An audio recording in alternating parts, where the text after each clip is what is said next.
നമുക്ക് geometry and algebra എന്ന ചാപ്റ്ററിൽ ഒരു എക്സാം ഓറിയൻറ്റഡ് ആയിട്ടുള്ള ക്വസ്റ്റ്യൻ ഡിസ്കസ് ചെയ്യാം. ഇത് നോക്കിയാൽ ക്വസ്റ്റ്യനിൽ എന്താ തന്നുള്ളത് നമുക്ക് നോക്കാം. ഇത് നോക്കിയാൽ in the figure A B C D is A parallelogram. ഇത് തന്നിരിക്കുന്ന എ ബി സി ഡി എന്താണെന്ന് പറഞ്ഞിട്ടുണ്ട്, പാരലോഗ്രാമാണെന്ന് പറഞ്ഞിട്ടുണ്ട്. വിത്ത് പോയിൻറ്റ്സ് എ 0,2. അപ്പോൾ ഇത് നോക്കിയാൽ ഓരോരുത്തരുടെയും കോർഡിനേറ്റ് തന്നിട്ടുണ്ട്. എയുടെ കോർഡിനേറ്റ് എന്താ 0,2 ആണ്, ബിയുടെ കോർഡിനേറ്റ് എന്താ 4,2 ആണ്, സിയുടെ കോർഡിനേറ്റ് എന്താണ് 8,5 ആണ്. ഡിയുടെ കോർഡിനേറ്റ് എന്ത് ചെയ്തിട്ടില്ല, തന്നിട്ടില്ല. അപ്പോൾ ഇത് നോക്കിയാൽ സ്വാഭാവികമായിട്ട് ആദ്യത്തെ ക്വസ്റ്റ്യൻ എന്താണെന്ന് നോക്കിയാൽ ആദ്യത്തെ ക്വസ്റ്റ്യൻ എന്താ, find the coordinate of D. Okay അല്ലേ? ഈ ഡിയുടെ കോർഡിനേറ്റ് കണ്ടുപിടിക്കാൻ വേണ്ടിയിട്ട് ഒരു ഷോർട്ട് കട്ട് മെത്തേഡ് ഉണ്ട്, അത് ഞാൻ പറഞ്ഞുതരാം. ഇതേ നോക്കിയാൽ ഇപ്പോൾ ഒരു പാരലോഗ്രാം ഉണ്ടെന്ന് കരുതാം. ആ പാരലോഗ്രാമിൻ്റെ coordinate say A B C D ആണെന്ന് കരുതാം. വെർട്ടിസസിൻ്റെ coordinate A B C D ആണെന്ന് കരുതാം. എങ്കിൽ സേ ഈ എയുടെ കോർഡിനേറ്റ് x1 ഡിയുടെ കോർഡിനേറ്റ് സേ x1 y1 ആണെന്ന് കരുതാം. എയുടെ കോർഡിനേറ്റ് x2 y2 ആണെന്ന് കരുതാം. ഡിയുടെ കോർഡിനേറ്റ് എന്താണ് x3 y3 ആണെന്ന് കരുതാം.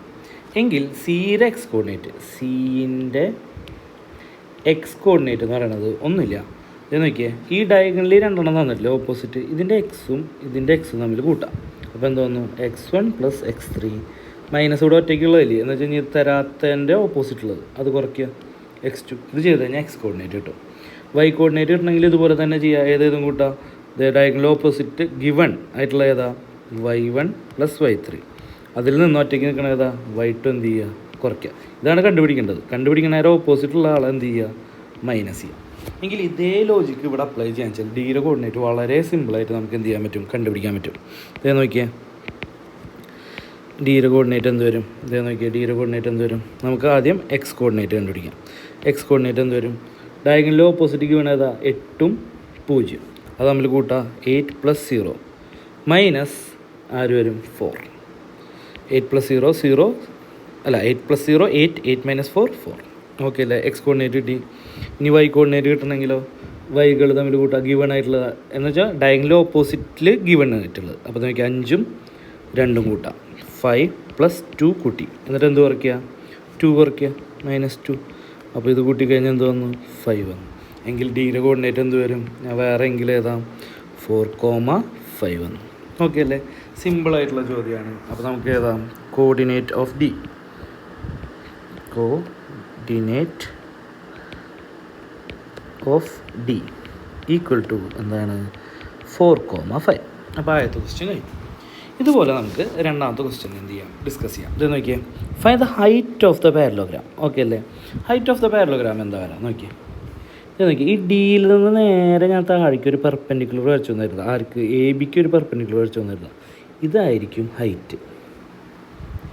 ഓക്കെ അല്ലേ? ഈ ഹൈറ്റ് വേണം നമുക്ക് എന്ത് ചെയ്യാൻ, അടുത്തതായിട്ട് കണ്ടുപിടിക്കാം. ഓക്കെ അല്ലേ? ഇനി ഇതേ നോക്കിയേ, ഈ തന്നിരിക്കുന്ന പോയിൻറ്റിൻ്റെ പ്രത്യേകത നോക്കിയേ, ഈ കാണുന്ന എൻ്റെയും ബിൻ്റെയും വൈ കോർഡിനേറ്റ് സെയിമാണ്. അതിൻ്റെ അർത്ഥം ഈ ലൈൻ എക്സ് ആക്സിന് പാരലലാണ്. ഓക്കെ അല്ലേ? അതേമാതിരി ഈ കാണുന്ന ഇതിൻ്റെ ഡിയുടെ വൈ കോർഡിനേറ്റും സിയുടെ വൈ കോർഡിനേറ്റും സെയിമാണ്. അപ്പോൾ ഇതും എക്സ് ആക്സിസിന് എന്താണ്, പാരലലാണ്.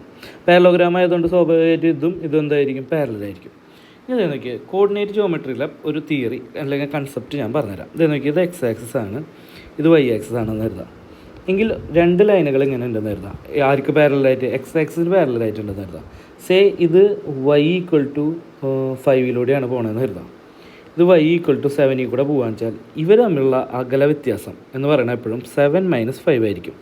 അഥവാ ഇതിനെ ഞാൻ y1 എന്നും ഇതിനെ y2 എന്ന് വിളിച്ചു കഴിഞ്ഞാൽ ഈ ഹൈറ്റ് എപ്പോഴും y2 - y1 ആയിരിക്കും. കാരണം ഇതിലെ എല്ലാ കോർഡിനേറ്റിൻ്റെയും y എന്തായിരിക്കും, സെയിം ആയിരിക്കും. ഇവിടുത്തെ എല്ലാ പോയിൻറ്റിൻ്റെയും y എന്തായിരിക്കും, സെയിം ആയിരിക്കും. എങ്കിൽ ഹൈറ്റ് ഡിഫറൻസ് അറിയണമെങ്കിൽ വൈകൾ തമ്മിൽ കുറച്ചാൽ മതി. y2 മൈനസ് എന്ത് ചെയ്താൽ മതി, y1 ചെയ്താൽ മതി. ഇത് നോക്കിയാൽ ഈ ക്വസ്റ്റ്യനിലേക്ക് വന്ന ഈ പാരലോഗ്രാമിൻ്റെ ക്വസ്റ്റ്യൻ ഇത് തന്നെയാണ് എക്സാമിന് വരാൻ പോകുന്നത് കേട്ടോ. ഹൈറ്റ് കണ്ടുപിടിക്കുന്ന ക്വസ്റ്റ്യൻ ആണെങ്കിൽ ഇത് നോക്കിയാൽ ഇവിടെ നോക്കിയാൽ y സെയിം അല്ലേ, ഇവിടെയും y സെയിം അല്ലേ. അപ്പോൾ ഈ രണ്ട് ലൈൻ എക്സ് ആക്സിന് പാരലായിട്ടാണ്. എങ്കിൽ ഹൈറ്റ് കണ്ടുപിടിക്കണത് എന്ത് മതി, ഹൈറ്റ് ഈസിക്കൽട്ട് എന്ത് വന്നോളും, വൈകളുടെ വ്യത്യാസം y2 - y1. വൈകളുടെ വ്യത്യാസം എന്താ, ഇതേ നോക്കിയാൽ ഈ പോയിൻറ്റിൻ്റെയും വൈയുടെ വ്യത്യാസം കണ്ടാൽ മതി. അപ്പം നമുക്ക് ഈ ഹൈറ്റ് കിട്ടും. എന്താ വരാ, 5 - 2 അല്ലേ. ഇവിടുത്തെ y 5, ഇവിടുത്തെ y 2. 5 - 2 വിച്ച് ഈസിക്കൽട്ട് എന്താണ്, 3. അപ്പോൾ ഹൈറ്റ് എത്ര യൂണിറ്റാണ്, 3 യൂണിറ്റ്. സെറ്റായില്ലേ? സിമ്പിൾ. ഇനി അടുത്തെന്താ ചോദ്യം? Find the area of parallelogram A B C D. A B C D എന്ന പാരലോഗ്രാമിൻ്റെ ഏരിയ കണ്ടുപിടിക്കാം. അവിടെ നമുക്ക് എന്ത് ചെയ്യാം? തിയറി ഡിസ്കസ് ചെയ്യാം. ഇത് നോക്കിയേ, ഇതൊരു പാരലോഗ്രാമാണെന്ന് കരുതാം. ഇതിൻ്റെ ബേസ് ബി ആണെന്ന് കരുതാം. ഈ ലെങ്ത്ത്, ബേസിൻ്റെ ലെങ്ത്ത് ബി ആണെന്ന് കരുതാം. പെർപെൻഡിക്കുലറിൻ്റെ ഹൈറ്റ്, വേറെ ഹൈറ്റ് അല്ല, എന്ന് വെച്ച് കഴിഞ്ഞാൽ ഈ ചെരിഞ്ഞതിൻ്റെ ഹൈറ്റ് അല്ല പറഞ്ഞത്, പെർപെൻഡിക്കുലറിൻ്റെ ഹൈറ്റ് എച്ച് ആണെന്ന് കരുതാം. എങ്കിൽ ഏരിയ എന്ന് പറയുന്നത് ബി ഇൻറ്റു എച്ച് ആയിരിക്കും. ബേസ് ഇൻറ്റു ഹൈറ്റ് ആയിരിക്കും. ഹൈറ്റ് എന്ന് പറഞ്ഞാൽ ഈ പെർപെൻഡിക്കുലർ ഹൈറ്റ് കേട്ടോ. എങ്കിൽ ഇവിടെ വന്നാൽ നമുക്ക് ബി ക്വസ്റ്റ്യനിൽ നിന്ന് എന്ത് കിട്ടുന്നുണ്ട്? പെർപെൻഡിക്കുലർ ഹൈറ്റ് 3 യൂണിറ്റ് ആണ് കിട്ടുന്നുണ്ട്. എങ്കിൽ ഏരിയ കണ്ടുപിടിക്കാൻ സുഖമാണ്. ഏരിയ എന്താ വരാ പറഞ്ഞേ? Area is equal to base into height. ഇത് നമുക്ക് ബേസ് ഹൈറ്റ് ആദ്യം കണ്ടുപിടിക്കണം. അപ്പോൾ ഞാനിവിടെ ഒരു ലൈൻ വരയ്ക്കാം. ഇതിൻ്റെ അപ്പുറത്ത് ബേസ് കണ്ടുപിടിക്കാം. ബേസ് നോക്കിയേ, എയിൽ നിന്ന് ബിയിലേക്കുള്ള അകലാണ്. അപ്പോൾ നോക്കിയേ, എക്സിലൂടെയാണ് ഇത് മാറുന്നത് അല്ലേ? എയിൽ നിന്ന് ബിയിലേക്ക് മാറുകയെന്ന് പറയുമ്പോൾ എക്സ് ആണ് മാറുന്നത്. കാരണം വൈ രണ്ടിൻ്റെ എന്താണ്? സെയിം ആണ്. അപ്പോൾ എക്സിലാണ് മാറണമെന്നുണ്ടെങ്കിൽ ഈ അകലം കിട്ടണമെങ്കിൽ എന്ത് ചെയ്താൽ മതി? x2 - x1 ചെയ്താൽ മതി. എങ്കിൽ എ ബി എന്ന് പറഞ്ഞ അകലം കിട്ടണമെങ്കിൽ x2 - x1 ചെയ്യുക. എന്ന് വെച്ച് കഴിഞ്ഞാൽ ഇവിടുത്തെ എക്സിൻ്റെയും ഇവിടുത്തെ എക്സിൻ്റെയും വ്യത്യാസം. അപ്പോൾ 4 - 0 വിച്ച് ഈസ് ഈക്വൽ ടു എത്ര തന്നെ കിട്ടും? 4 യൂണിറ്റ്. കാരണം വൈ സെയിമാണ്. വൈ സെയിം ആണെങ്കിൽ അകലം കണ്ടുപിടിക്കാൻ എക്സിൻ്റെ വ്യത്യാസം മാത്രം കണ്ടാൽ മതി. ഓക്കെ അല്ലേ? എങ്കിൽ ബേസ് കാണുന്നോടത്ത് എനിക്ക് 4 എഴുതാം. ഹൈറ്റ് നേരത്തെ ക്വസ്റ്റ്യനിൽ നിന്ന് എത്രയാണെന്ന് കിട്ടിയിട്ടുണ്ട്? ദേ ഹൈറ്റ് എത്രയാണെന്ന് കിട്ടിയിട്ടുണ്ട്? ഈ ലെങ്ത്ത് എത്രയാണെന്ന് കിട്ടിയിട്ടുണ്ട്? 3 യൂണിറ്റ് ആണെന്ന് കിട്ടിയിട്ടുണ്ട്. എങ്കിൽ അതും സബ്സ്റ്റിറ്റ്യൂട്ട് ചെയ്ത് കഴിഞ്ഞാൽ എന്ത് വരും? 4 × 3 12 യൂണിറ്റ് സ്ക്വയർ. കാരണം യൂണിറ്റ് എന്താണെന്ന് നമുക്കറിയില്ല, അതുകൊണ്ട് തന്നെ നമ്മൾ എന്ത് ചെയ്തുള്ളൂ? യൂണിറ്റ് സ്ക്വയർ എന്ന് എഴുതുള്ളൂ. ഓക്കെ അല്ലേ? അപ്പോൾ ഇത് നല്ലൊരു ക്വസ്റ്റ്യനാണ്. സമയമുള്ളപ്പോൾ എന്ത് ചെയ്യുക? നോക്കാം. Okay, thank you.